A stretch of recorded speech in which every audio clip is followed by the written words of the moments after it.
Angumata guddaan siif kennuuf qopheesse jireenya kee guutuun duroomsuu murteesse.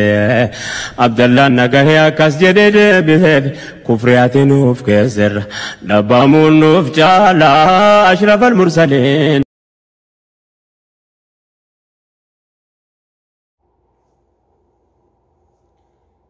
السلام عليكم ورحمة الله وبركاته. أكمل تنك بجمتوت هوردوفتوت كان على كل دبرتوت فياكي سنة جرتني النجا الحمد لله. بقى نجا جرات تنجتا ويا هاللي متدري بريدة كيسة فلال ورا برنو كيود سري دي ما جران موتي فوفنيت نقلمانجينو jedhee kayaade mata duree bareeda jedhee kayaade sini qabadhee dhufee jira. Innis qophii gula dubartoota keessatti gamma barnoota waa'ee dubartoota dogongora akkaataa jiruuf jireenya keenyatti fooyyeffannoo akkaataa akka dogongorreetti sirreessinu yoo sirrii jiraanne irra cabnee deemnu ilaalaa jirra. Har'a ammoo maal laallaseetanii dubartiin takka jaarsa barbaaddu yookaan jaarsa gaarii argachuudhaaf wantoonni isiin godhuu qabdu. dubartiin takka jaarsa barbaaddu yookaan jaarsa gaarii argachuudhaaf maal godhuu qabdi? Ofii isiitii dursitee iddoo jaarsa argataniin dura jaarsa gaarii barbaaddi. Jaarsa gaarii argachuu barbaaddi. Jaarsa gaarii argachuuf immoo ulaagaan isiin guutuu qabdu maalinni? Karaa isiitiin jechuudha. Karaa isiitiin ulaagaan isiin guuttee argamuu qabdu. Tokkoffaa jaarsa gaarii argachuuf an akka ayyaadutti dura duuba isii yookaan itti gaafatamummaa itti dhagahamuu qaba.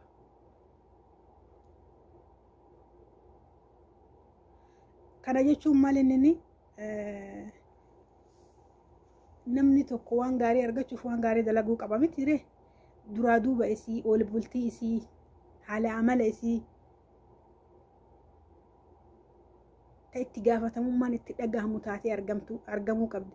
Itti gaafatamummaa itti dhagahamu yoo jennu yoo haadha manaa taate haadha manummaan itti dhagahamee mana ofii qabdee jaarsa ofii qabdee ijoollee ofii qabdee taatee argamuu qabdi dursitee jechuudha. Jaarsa gaarii argachuuf dura tilmaama kan kee keessa galchee namni kasi barbaadu namni gaariin kasi barbaadu haala amalli kee gaarii yoo ta'e ati xiyyeeffannaa mataa keetii qabaachuu marta. Jaarsi kiyya akkana ulaagaa itti jaarsa kee barbaaddu sammuu keessa lafa kaa'atteerta ta'a. Jaarsi kee oduu akkanaan eenyullee yoo ta'e eenyu yoo ofiillee badaa ta'an yoo ofiillee haalli amala gaarii qabaachuu baatan waan gaarii hawwa namni. Amala hawwisan sirriittillee mul'achuu yoo baate silaa oduu ati ka barbaaddu nama akkanaa oduu ta'e jettee wanni ati hawwatu mee fakkeenyaaf jaarsa akkamiyyuu sii ta'e wayya jaarsa akkamii barbaadda nama kamiinuu yoo jedhan hatta dubartii akka feete ooltee akka feete bultee bakka feete ooltee bakka feete bultullee yoo taate ka akka isii saniin filattu waan gaarii jaarsa gaarii filatti jechuudha. Kanaaf dura ati dubartii itti gaafatamummaa itti dhagahamu ta'uu qabda jechuudha. Jaarsa gaarii filachuuf ofii gaarii taatee argamu dubartii amala qabeettii hiriyaa gaarii ta qabdu ta bakka argiteen oolle ta bakka argiteen bulle ta akka argiteen taane ta adabaa hin baane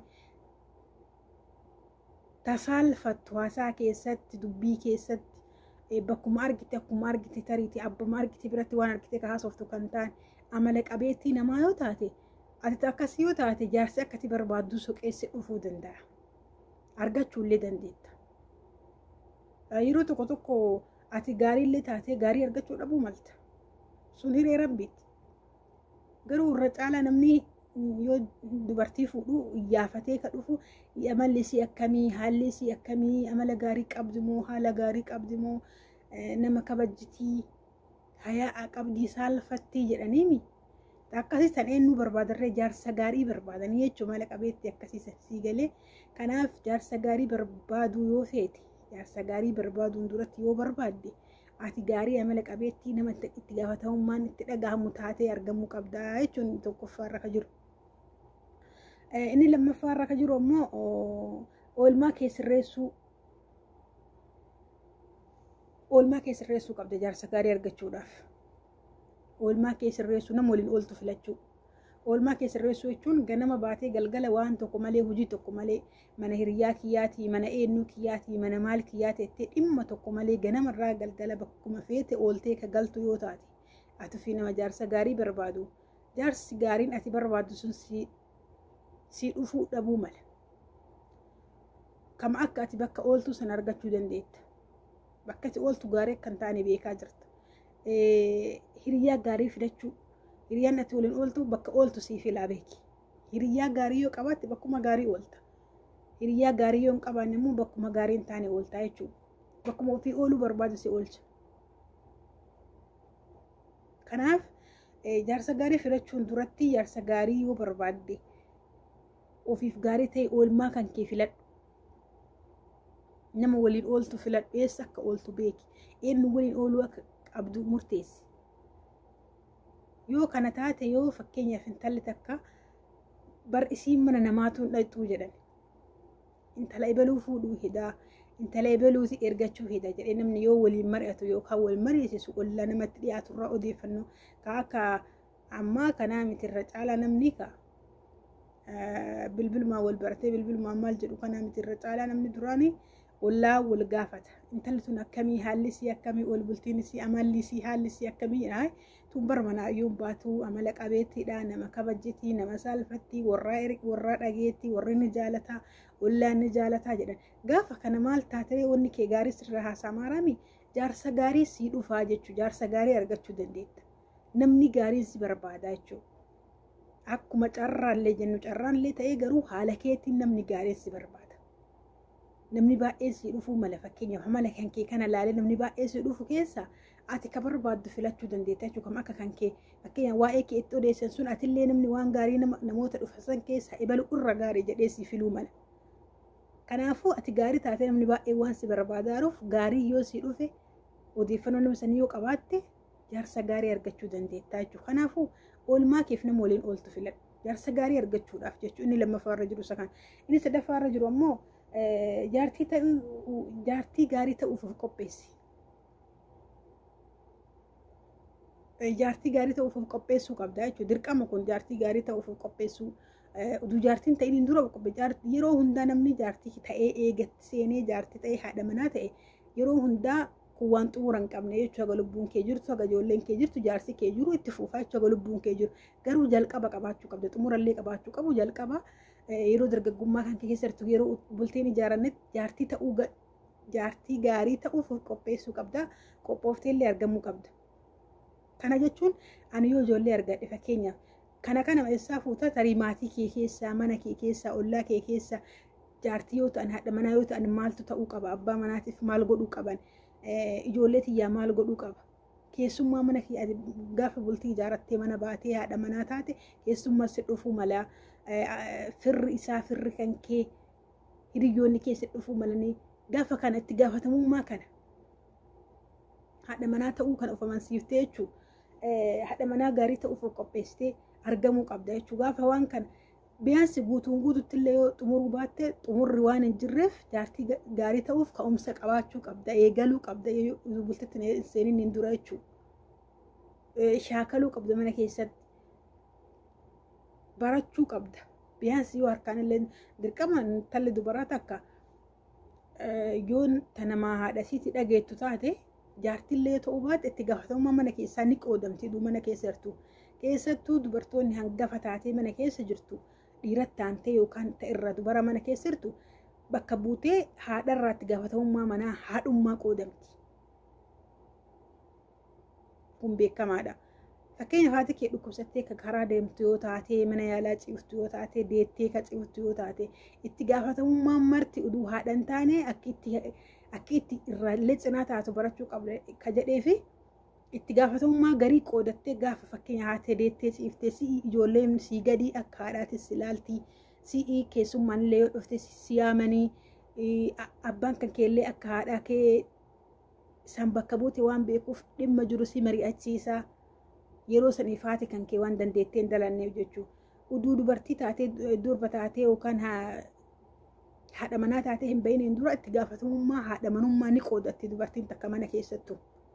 Kun beekamaadha. Dirqama keessattuu ijoolleen dubaraa dhiira aantee argamtu yookaan ta hangafaa jechuudha.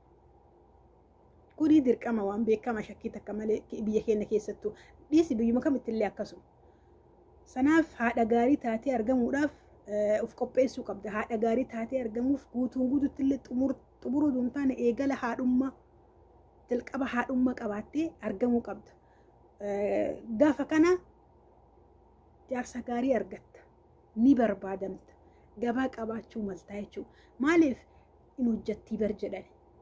Namni si odeessa waa'ee kee bara akkasiitti dalaydu bakka haatiin jirre mana haadhaa qabdee akka haadhaatitti ijoollee obboleeyyanii isii kunuunsitee akka haadhaatti keessummaa dhufuuf waliin dhaabattee akka haadhaatti abbaa ofii kunuunsitee gaafa haati si dhukkubsatte san gaafa haati si deette san gaafa haati si akkas taate san gaafa haati si godaante san maal keessattuu namni Oromoo irra caala namni kenna horii waan qabuuf alhamdulillaahi yeroon tokko haatifaa horiifa godaantee si mana keessa yoo ati guddoo taate namni yaadatta yoo jiraate koomentii jiran nama barreessa waan kana wanni isin mudatee fakkeenya dubartii guddoo taatanii mana isin dhiisanii isin bira deemanii itti gaafatamummaan manaa muluun isin irra ta'ee isin rakkise yoo jiraattan. Ani wanni akkasii na mudatee jira yeroo baay'ee jechuudha yeroo baay'ee yoo karaa deeman itti gaafatamummaan manaa muluun yeroo narra hafee jira. Ani fakkeenyaaf jechuudha akkasuma beekamaadha namni kenna keessattuu yeroo baay'ee looniin godaanan namni loon qabu looniin olii gadi yoo godaanan eenyu namni haati yoo godaante intalli manatti hafti jechuudha. Haadha intalan godaansisanii haadhatu godaana loowwaniin ammoo ijoollee mana keessatti haftiif mana ka qabatee taa'u intala haftuu mana keessa jirtu ta'e irra guddoo sanii jechuutti gaafatamummaa fudhatte argitee haga tokko qoodamte jechuudha haadhummaa uduu bultii keetuun ijaarate. Iyyaadoftaa ijoollee kana ganama maal godha jechuun yaadi mataa isaa itti gaafatamummaa haadhaa qoodamteerta. Qursi ganama fuxura ciree godhee fi misaa irratti maal laaqa namaa nyaatan irbaata namaa nyaatan jettee dhiphachuun suni itti gaafatamummaa haadhaa qoodamuu keetii jechuudha. Inni arfaffaan immoo of ta'i yeroo kamuu bakka kamittuu hin fakkeessin. Of taatee argamuu qabda fakkeessuun qabdu bakka kamittuu. Of taatee argamuu qabda jechuun kiyya fakkeenya namni si kadhatu wayii jaarsi gaariin si barbaadu. Jaarsi gaariin si kadhatu. Jaarsi gaariin bultiif si barbaadu yoo dhufee yookaan carraan isin waliin haasoftanii waan jiru waliin dubbachuu ka jiraatu taate fakkeessuun qabdu. Dandeettiin qabna hin qaba jechuun hin qabdu. Cimina hin qabne ani bara waan akkana dalaguu hin danda'a. Gaafa duraa wal barattan keessattuu waliin haasoftan haala amala keessa aslan namni sirraa odeessa malee keessa gaafa waliin irra caala namni kun maal argee si fuudhu jira keessa kee duuntaan hojii keeti. Keessa kee gaafa wal bira galtanii waliin galtan arguu mala garuu hojii kee qofa sirraa odeeffataara. Odeeffannoo kana kasobaan itti seentu yoo ta'e gaafa keessa waliin seentanii jiruu keessa nun argitanii hojiin kee ka'ati duubaa dubbattee fi keessa kee garaagaraa ta'e jaarsa gaarii argachuu dhabuu dandeetta. Jaarsa gaarii sii ta'uu dhabuu danda'a. Na sobdi jedheetti nonnis jechuu mala. Fakkeenya waan hin beekne jedhe hin beeku jedhiin hin fakkeessin. Fakkeenya warri kan kee waan qabne yoo ta'e rakkataa yoo ta'an hayi warri kiyya warra akkanaati. Warri kiyya warra rakkataadha. Ani immoo nama warra kiyya gargaaru ani immoo nama akkanaateetti waan jiru himuu fi qabda maali bultii waliin ijaarartan kaawwanni dhokatee hafu hin jiru kaa. Gaafa bultii keessa seenti takka takkaan dhugaati niminiif waan kanaayyuu beekuu irra gahuu danda'utti dhaabatee yoo laalu ka'ati himteef ka'atiin fakkeenyaaf inni argee garaagara. Gaafa kana jaarsa gaarii sanii walii itti seente si taazzaba jaarsa gaarii si ta'uu dhabuu mala. Ay waan xiqqoo eegumsa naannoo na sobdi gaaf duraa wal barre akkana naan jetteemi akkana kanaafuu jaarsa gaarii argachuudhaaf wanta ulfaatu hagam ulfaatullee haa ta'u waan akkam hadhaa'ullee haa ta'u waan akkam yeroo saniif hattaa inni waan kana yoo itti himi nadhiisa jettee sammuun kan keessi shakkitu wayillee haa ta'u yoo si dhiisachuma si haadhiisu malee ifaan ifatti iftoomatti waan jiru hunda himiif jechuudha amansiisi wanni kun waan kanaa waan akkanaati jettee himuu fi qabda. Jiddumaan kabajamtoota hordoftoota chaanaala Gola Dubartootaa warri haarawwataa tan irra dhuftan subscribe godhuudhaan nu jajjabeessa. warri booda dhufte dura jirtan immoo galatoomaa isin jenna. Barnoonni keenya kadhaa kana fakkaata. Yeroo dheeraa yoo isin dheerate isin jibbisiisuu mala daqiiqaa yoo isin dheerate xumuruu dhabuu maltanii ergaa an dabarsuuf ka'e yookaan jalqaba xumurarra ka jiru isin jalaa hafuu mala waan ta'eef barnoota keenya kadhaa asirra gabaabsa. Barnoonni keenya akkuma itti fufee jira. Yoomillee inshaallah yaada keessa yoo na wajjin jiraattan addaan hin kutuu waan na fayyada. Muuxannoof mudannoo kiyyarraa odeeffannoo namarraa dhagaheerraa waan tokko ka dubbiseerraa waliif fuudheetiin isiniif fidu jira. Kanaafuu dhugumatti yoo xiyyeeffanne waa'een bultiin ulfaata. Bultii malee namni jiraatee jiramoo yoo fidu hin jiru kophaa isaa eenyu haa ta'u dhiira dubartiin turii dafii barraa oolii allaatee duuti lafa akkuma jedhame bultiin hundee nama dubaraaf dhiiraatillee. Kanaafuu bultii keessa gahee guddaa ka taphatu dubartoota. Kanaafuu chaanaalli gola dubartoota rakkoo hunda dubartootaa jiru fuuldura isii jiru hunda wajjin mari'ataa deemna. Warri haarawwataa tana mallee irra deebi'ee sabiskiraayib godhuudhaan nu jajjabeessa. Barnoonni keenya kadhaa hadhaaf asirra dhaabata. Yeroo biraatiif barnoota biraatiin haga walitti deebinutti ana obboleettii sana Aishaadha. Assalaamu alaikum warahmatullaahi wabarakaatuh.